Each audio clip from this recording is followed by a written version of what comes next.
গতকাল হঠাৎ করে খবর এলো যে সন্দেশখালীতে কয়েকটি ব্লকে আহ, হাজার হাজার মানুষের নাম, মানে বিশেষ করে মুসলিম সম্প্রদায়ের নাম এসআইআর তালিকা থেকে বাদ দেওয়া হয়েছে। এটা শোনার পরেই মানিক ফকির এবং আমাদের দামাল বাংলার টিম পৌঁছে গেছিল। আমি সময় পাইনি, যেতে পারিনি, কিন্তু সেখানে যাওয়ার পরে হঠাৎ করে হাজার হাজার মানুষ জড়ো হয়ে গেল এবং মানিক ফকির যাওয়াতে সেখানে মানুষ মাইক বক্সের ব্যবস্থা করলো এবং সেখানে বক্তব্য রেখেছেন, মানুষের সঙ্গে কথা বলেছেন লেখক মানিক ফকির। তো সেই বক্তব্যটা আপনাদের সামনে তুলে ধরছি। সেখানে মানুষের কি কি সমস্যা, কেন এই সমস্যাগুলো হচ্ছে, এর পেছনে বিজেপি আরএসএস এর ষড়যন্ত্র কি, পুরো প্রায় 20 মিনিটের বক্তব্য আপনাদের সামনে তুলে ধরার আজ রাতের লাইভ করলাম না, জাস্ট এই ভিডিওটা আপনাদের জন্য তুলে ধরলাম। সম্পূর্ণ ভিডিও দেখবেন এবং চারিদিকে যেভাবে বাঙালিকে শেষ করার ষড়যন্ত্র বিজেপি করছে তার জলজ্যান্ত উদাহরণ আজকে মানিক ফকির সরাসরি সন্দেশখালীতে গিয়ে উপলব্ধ করলেন। দেখুন। তাহলে ঘটনাটা হচ্ছে এরা কায়দাটা করলো।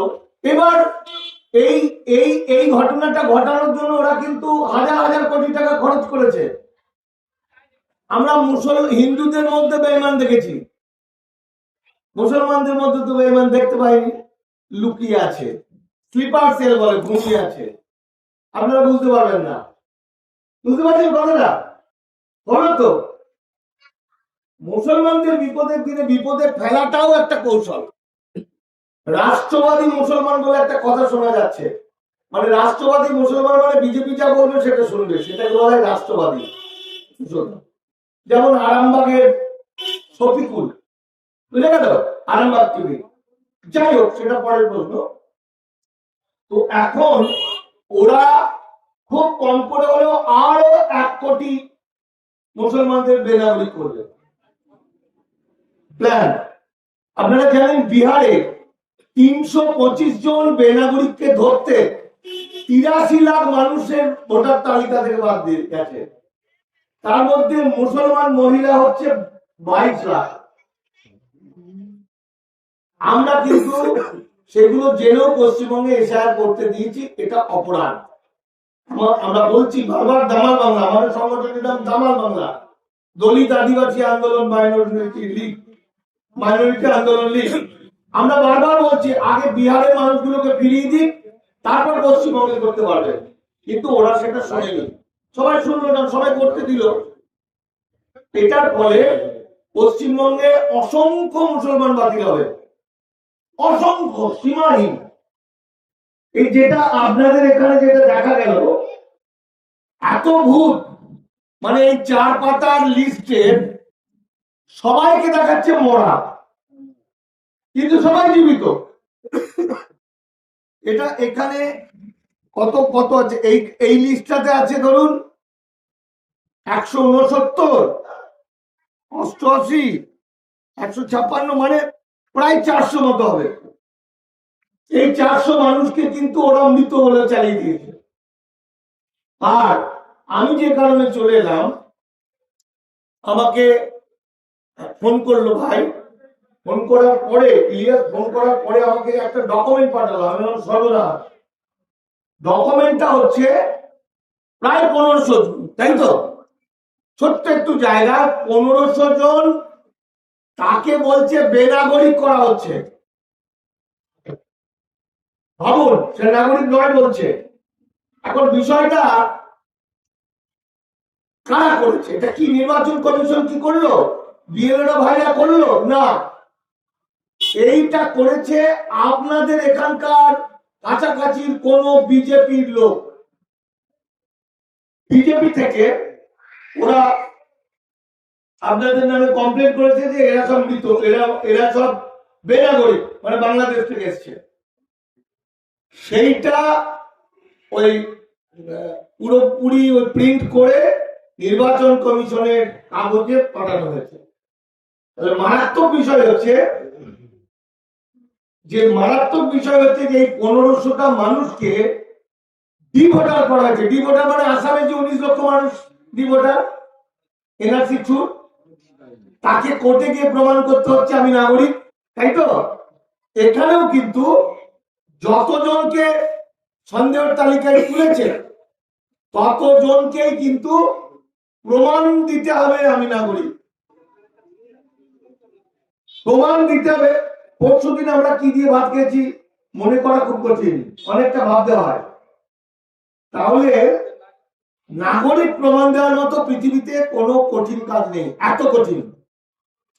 ফলে বিজেপি থেকে কমপ্লেন করেছে এরা বেনাগরিক,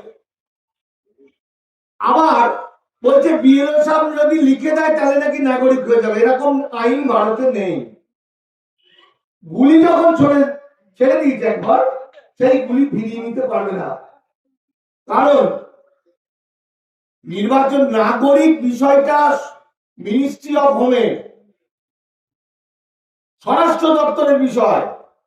সেখানে প্রমাণ করতে হবে যে আমি নাগরিক, কিভাবে এই আমার কাগজ আছে, আইদার আমার সিটিজেনশিপ সার্টিফিকেট আছে, আমি 52 সালের পরে ঢুকে ভারতে আবেদন করে সিটিজেনশিপ সার্টিফিকেট পেয়েছি, লোকে দেখেনি চোখে। অথবা 1952 সালে আমার দাদু ছিলেন, ঠাকুমা ছিলেন, অথবা 48 সালের 19 জুলাইয়ের আগে আমাদের পর্চা ছিল। এখানে প্রত্যেকেই নাগরিক, প্রত্যেকেই খুঁজলে বেরোলে যদি টাইম পেল, ছোটাছুটি লাফালাফি একদম খিচুড়ি লেগে যাবে। এই দলিল তোলো, এর পর্চা তোলো, এই তোলো, এর টাই তোলো। গরিব মানুষ, আসামে প্রচুর মানুষ যাদের এনআরসি চুট হয়েছে, নাম বাতিল হয়েছে, এইভাবে তারা ভিক্ষা করে মামলা লড়ার জন্য। আমাকে আসামের একজনে বলেছিলেন, তার নাম হচ্ছে আনসার আলী মন্ডল, 1947 সালের আগের দলিল, তথাপি 8 মাস ডিটেনশন ক্যাম্পে ছিলেন। আর ডিটেনশন ক্যাম্প থেকে বেরিয়ে নিজেকে নাগরিক প্রমাণ করতে 6 লাখ টাকা খরচ হয়েছে। বোঝা গেল? বলো তো, এই যে সর্বনাশটা করেছে যারা, তাদের আমরা ছাড়বো না। আমরা গভর্নমেন্টের কাছে, নির্বাচন কমিশনের কাছে, বিডিওর কাছে জানতে চাইবো ওই নামগুলো বলুন, কারা কারা কমপ্লেন করেছে। এবং দেখা যাবে এই রকম কমপ্লেন কলকাতা শহরের পাশে আপনাদের জায়গাটা নেজার, তাই তো? নেজারের মতো একটা জায়গায় সন্দেশখালী নেজারের মাত্র কয়েকটা বুথে যদি প্রায় ১,৫৪০০, এইটুকু কয়েকটা বুথে 400 মৃত জ্যান্ত মানুষকে আর ১,৫০০ বেনাগরিক করে দেয়, তাহলে গোটা পশ্চিমবঙ্গে এটা কত হবে তার কোনো শেষ নেই। দেখা যাবে টোটাল মুসলমান যত ভাই আছেন তার 80% ওরা খেয়ে নিয়েছে। এবার ভোটটা দিতে পারবে না, ভোট হয়ে যাবে, তারপরে সে মামলা মোকদ্দমা করে খিচিবিচি লেগে যাবে। এটা ওদের পলিসি। তাহলে আমরা যেটা করব সেটা হচ্ছে বিডিও স্যারের কাছে গিয়ে বলবো কারা কারা আবেদন করেছিল, কটা লোক আবেদন করেছিল, তাদের নামে আমাদের কমপ্লেন করতে হবে যাতে তারা জেলে যায়। হ্যাঁ, 2 হচ্ছে আমরা নির্বাচন কমিশনকে চিঠি দেবো অনলাইনে, বা চিঠি দিয়ে যে আমরা নাগরিক, আমাদের ভুল করে দেওয়া হয়েছে বা মিথ্যা করে দেওয়া হয়েছে, কিন্তু আমাদের নাগরিকত্বের কাগজ দরকার। মানে প্রত্যেককে কিন্তু ওই 52 সালের তালিকা বা 48 সালের আগের সিএস পর্চা, ধরুন 52 সালের দাদুর নাম আছে, তাহলে আমার বাবার ভোটার কার্ডের মধ্যে তার বাবার নাম আছে, আমার ভোটার কার্ডে আমার বাবার নাম আছে। এইরকম করে আমরা বলে দেবো। উকিলের সঙ্গে আমি কালকে কথা বলে পরপর কিভাবে সাজাবো যাতে একটাকে বাতিল করতে না পারে। অল্প অল্প টাকা কালেক্ট করবো আমরা। এই যাতায়াত ছোটাছুটি যদি কিছু খরচ হয়, অ্যাকচুয়ালি প্রচুর খরচ, কিন্তু আমরা চাইবো যাতে কোনো খরচ না হয়। সামান্য খরচ খরচা দিয়ে হাইকোর্টের উকিলদেরকে আমরা দামাল বাংলা থেকে বিভিন্ন উকিলের গোষ্ঠী করেছি, ভালো ভালো মানুষ যারা, তারা আপনাদের পাশে দাঁড়াতে চায়, উকিলরা। আর কিছু ফান্ড আপনাদের করতে হবে, যে মানুষটা নিতান্তই গরিব, যারা চলাফেরা করার মতো পয়সা নেই, তাকে বাঁচাতে গেলে ওই ফান্ডটা করতে হবে। বুঝে গেল?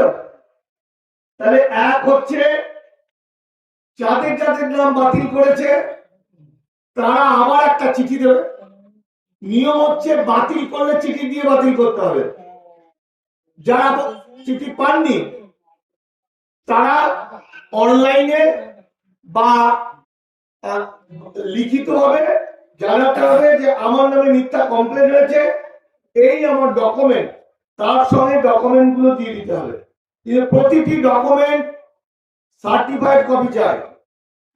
কোন ডকুমেন্ট শুধু জেরক্স দিলে হবে না, সার্টিফাই করবে কোন একজন গেজেটেড অফিসার বা কেউ সার্টিফাই করে দেবে যে এটা অরিজিনাল, শুধু জেরক্সে হবে না, তাহলে ওইগুলো জমা দিতে হবে। তাহলে এখানে যত মানুষের এই সমস্যা, একদিনও দেরি না করে এই কাজটা করতে হবে।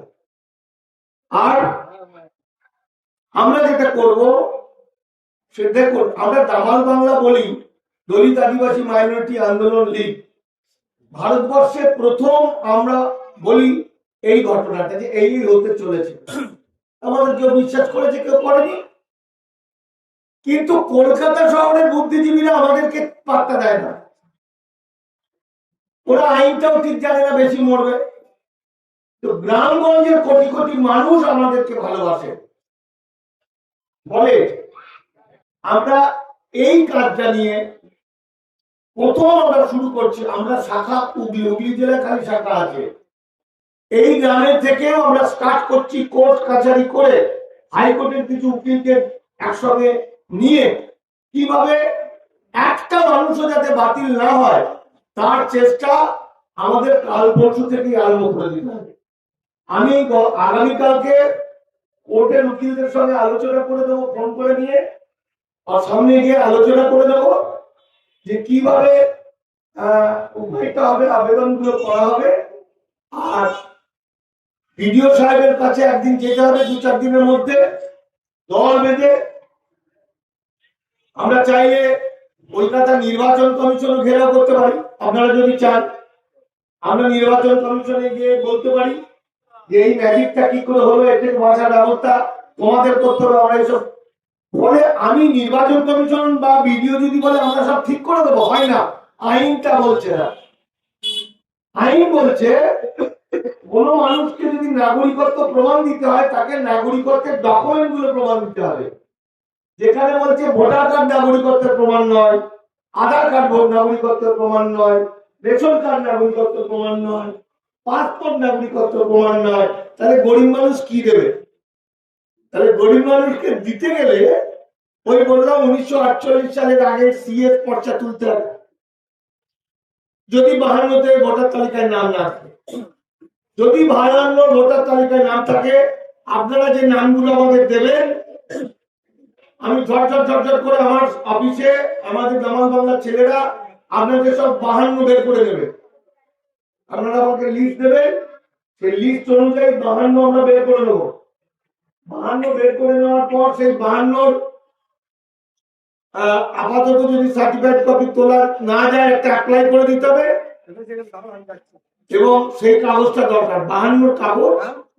আর এত তাড়াতাড়ি 52 যাদের নেই, সিএস পর্চা তোলা একটু সময় লাগবে, খরচ সাপেক্ষ এবং সিএস পর্চা তোলা কঠিন, আপনারা তো জানেন। সেগুলো আপনাদের যোগাযোগের মাধ্যমে কাছাকাছি যেখানে যেখানে আছে চেষ্টা করবেন সিএস পর্চা তোলা। সিএস পর্চাটা পাওয়া যায় ডিএম অফিস আমাদের, আপনাদের তো আলিপুর নয়, আপনাদের বারাসাত, নাকি? বারাসাতেই এটাকে বলা হয় কালেক্টর রেকর্ড। ওই দপ্তর আমার এডিএম যোগাযোগ আছে, একটু বলে রাখবো। 2 ছেলেকে থাকতে হবে, যাদের যাদের এই কাগজ নেই তারা ওখানে যাতায়াত করবে ওই কাগজগুলো তোলার জন্য। তাদের হাতে পায়ে ধরে আমার গ্রামের এতজনের কাগজ তুলে দাও, মানে যাদের 52 নাম থাকবে না। 52 সময় অনেকেই বাড়িতে ছিলেন না, যখন 1952 সেই সময় বাড়িতে সার্ভে করতে ছিল, অনেকে বাড়িতে গার্জেনরা ছিল না, নাম তোলেনি। ফলে যাদের যাদের নাম আছে তাদের তাদের নামের নামটা রেডি করা, আর যাদের যাদের নাম নেই তাদের 52 CS পর্চা তোলা। এছাড়াও যদি দেখা যায় সেই দুটো কারণে বা কোনো একটা লেখাপা বা কোনো একটা কেউ কাউকে কুড়িয়ে পেয়েছে, মানুষ করেছে, আছে না, তার জন্য এভিডেন্স অ্যাক্টে মামলা করবো আমরা, সাক্ষী সাবুত দিয়ে প্রমাণ করা যে এরা নাগরিক। ফলে ইয়ার্কি করতে গিয়ে বা ভোট করতে গিয়ে শুধুমাত্র কোন একটা রাজনৈতিক দলের ভোট পাইয়ে দিতে গিয়ে যে লোকগুলো আবেদন করে আপনাদের সর্বনাশ করার চেষ্টা করছে, তারা বুঝতে পারছে না যে কি ভয়ঙ্কর অন্যায় কাজটা সে করেছে, কত বড় অন্যায় কাজ সে করে ফেলেছে সে জানে না। আর মুখের কথাই বলে দিল যে হয়েছে, আমরা বিএলও তুলে দেবো না, কি অমুক তুলে দেবো, এটা হয় না। আইন এটা বলছে না। চিঠি করে জানাতে হবে আমি নাগরিক, এই আমার কাগজ। বুঝে গেল? তাহলে আমি এখানে আমার কথাটা শেষ করছি। আমি ব্যক্তিগতভাবে একজন লেখক, কোন রাজনৈতিক দলের নই। এ হচ্ছে প্রফেসর সৈকত, ইকোনমিক্সের প্রফেসর, চীন দেশে পড়াতে যায়। আমরা দামাল বাংলার কিছু ছেলে মেয়ে, শিখা মন্ডল, দীপক ব্যাপারী, চন্দন চ্যাটার্জি, মানুষ মজুমদার, গৌতম সিকদার, তারপর আমাদের এই যে আমাদের তালুকদার, রবীন তালুকদার, আমরা আপনাদের জন্য ছোটাছুটি করছি, সারাদিন ছুটছি কি করে কত মানুষকে বাঁচানো যায়। এই আমার কথা থাকলো। এক, আপনারাই ঠিক করুন। আমি ইলিয়াসকে ফোন করব, ইলিয়াস একটা টিম করে আমাকে ওই নামগুলো দেবে, আমি সেই নামগুলোর একদম 1952 ভোটার তালিকা তোলার চেষ্টা করব, বা বলে দেবো কিভাবে তুলতে হবে। সিএস পর্চা তোলার একটু যোগাযোগ করে দেবো। আপনারা যদি চান বিএলওর কাছে গিয়ে এটা অভিযোগ জানাবেন, আমরা দামাল বাংলার পক্ষ থেকে আপনাদের সঙ্গে হাজির হব। আপনারা যদি বলেন আমরা 3 দিন পরে করবো, কি 2 দিন পরে করবো, কি 4 দিন পরে ভিডিওর কাছে যাবো, আমরা সেদিন আমরাও একটা দামাল বাংলার ব্যানার নিয়েছে, আমরা আপনাদের সঙ্গে ভিডিওর কাছে যাব, ভিডিওকে বলবো এগুলো কেন হয়েছে, কিভাবে হয়েছে, যারা যারা আমাদের সর্বনাশ করেছে তাদের নামটা বলুন, ঠিক আছে? দিয়ে তার এগেনস্টে কমপ্লেন করা। আর কারো কিছু কি আপনাদের বলার আছে বলবেন? আর কোন প্রশ্ন আছে? একটা যারা মারা গেছে তাদেরকে বাঁচাতে হবে, নাগরিক হিসাবেই বাঁচাতে হবে। আর একটা যাদেরকে বেনাগরিক বলেছে তাদের নাগরিক হিসাবেই ফেরাতে হবে। 6 নম্বর, এটা 7 নম্বর ফর্ম দিয়ে করেছে, 6 নম্বর ফর্ম দিয়ে আবেদন করে নাগরিক হওয়া। আরে ভাই, আমি তো নাগরিক, তা আমি আর 6 নম্বর ফর্ম জমা দেবো কেন? তাই তো, আমার 6 নম্বর ফর্ম দিয়ে নাগরিকত্ব তোলার কোনো তো দরকার নেই। আমি তো নাগরিক, আমার নামে কেউ মিথ্যা কথা বলেছে, হ্যাঁ আইনত আমি বেঁচে গেছে, আমি প্রমাণ দেবো আমি নাগরিক। এটা হলো বিষয়। তাহলে আমি এখানে শেষ করি। আর কিছু বলার থাকলে বলবেন। আপনাদের এখানে আপনারা চাইলে আরো প্রশ্ন থাকলে করুন। আমরা দলিত আদিবাসী মাইনরিটি আন্দোলন লীগ, মানে দামাল বাংলা, কোন রাজনৈতিক দল নয়, সবসময় আপনাদের পাশে আছি। প্রয়োজনে আপনারা চাইলে ডেট করে আমি রাত্রে কথা বলে নেবো, আপনারা বলবেন বিডিও অফিস কবে যাবেন সেটা দেওয়ার জন্য, তাকে চিঠি চাপাটি দেওয়ার জন্য। আর যদি কয়েকজন আপনারা যেতেও চান পারেন, তাহলে নির্বাচন কমিশনকে আমরা ঘেরাও করব, নির্বাচন কমিশনের কাছে এই ইস্যুগুলো তুলে ধরবো কলকাতাতে। এই গ্রাম থেকে কি আপনারা যেতে রাজি আছেন? অনেকে, তাহলে আমরা একটা ডেট করতে পারি, এই গ্রামে কি আমরা একটা দামাল বাংলা শাখা করতে পারি, তাই তো? তাহলে খুব ভালো। আপনারা, আমার একটাই অনুরোধ, একটা গিঁট লেগে গেছে, সুতোটায় গিঁট লেগে গেছে, তো তাড়াতাড়ি করলে গিঁটটা আরো গিঁট লেগে যাবে, তাহলে ধরে ধরে গিটটা খুলতে হবে। এই গিটটা খোলার জন্য আমরা কেউ ভয় পাবো না, আমরা টেনশন করবো না, টেনশনের রোগ বাঁধিয়ে খেতে পাই না, আরো খেতে পাবো না, ওষুধ কিনতে কিনতে মরে গেলাম, সেটা যেন না হয়, সুইসাইড করে ফেললাম ভয়ে, সেটা যেন না হয়। প্রত্যেককে, যা নাগরিক, প্রত্যেককে আমরা ফিরিয়ে আনবো আনবো আনবো। কলকাতা হাইকোর্টের ওমর ফারুক গাজী অ্যাডভোকেট, সব্যসাচী চ্যাটার্জি চক্রবর্তী বিখ্যাত অ্যাডভোকেট, অভিষেক হালদার বিখ্যাত অ্যাডভোকেট, এরা সব আমার সঙ্গে, আমাদের সঙ্গে আছে। ঠিক আছে, টাকা পয়সা নিয়ে আপনারা ভাববেন না, শুধু গরিব মানুষদের বাঁচানোর জন্য চেষ্টা করবেন একটা ফান্ড তৈরি করা, কারণ আগামী দিনটা এতটাই ভয়ঙ্কর, এটা কোন দিকে টার্ন নেবে আপনারা বুঝতে পারছেন না। এটা একটা, কারণ বাংলা ধরুন 4.5-5 কোটি মানুষ বেনাগরিক হবে, মানে কৃতদাস বা দাস ব্যবস্থা, এটা বন্ডেড লেবার, প্রচুর কারখানা হবে, সেই কারখানায় সব 50-100 টাকায় কাজ করবে, এটা এতদিন আমরা বলেছিলাম, সবাই হেসেছিল, তো সেটা আমরা করতে দেবো না। এই বাংলা আমাদের, শত শত বছরের আমাদের, আমার বাবা, তার বাবা, তার বাবা, তার বাবা, তার বাবা, তার বাবা, তার বাবা, এই বাংলার মাটিতে আমরা মূল নিবাসী মানুষ, আমরা আদি জন এই ভারতবর্ষের। সুতরাং আমাদের যদি কেউ বেনাগরিক বানাতে আসে, আমাদের যদি কেউ খতম করতে আসে, আমরা তাদের খতম করে দেবো, আগে মারবো তবে মরবো। ঠিক আছে, নমস্কার। দামাল বাংলার পক্ষ থেকে সকলকে শ্রদ্ধা জানালাম, নমস্কার জানালাম। আমার সামনে যারা আছে আমার প্রিয় ভাইয়েরা, দাদারা, তুমি একটু ধন্যবাদ জানিয়ে দাও প্রফেসর।